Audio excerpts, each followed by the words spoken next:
There is another interesting input type. It's called hidden. Now this input type could be placed anywhere.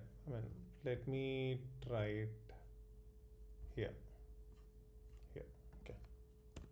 So this hidden type is pretty much for the programmatical purpose.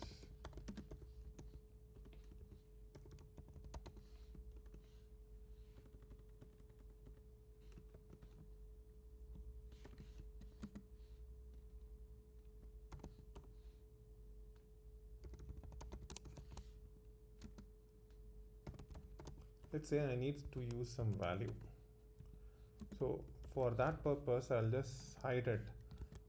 The reason it is called hidden is it is not shown on the browser. Now for programmatical purpose, in case I'm using this value, I don't want to show this on browser, but I'll just use it in the program.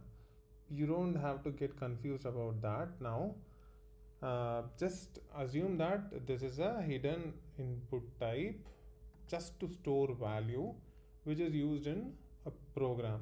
Now in that program I might also change the value. We will see this when we use JavaScript.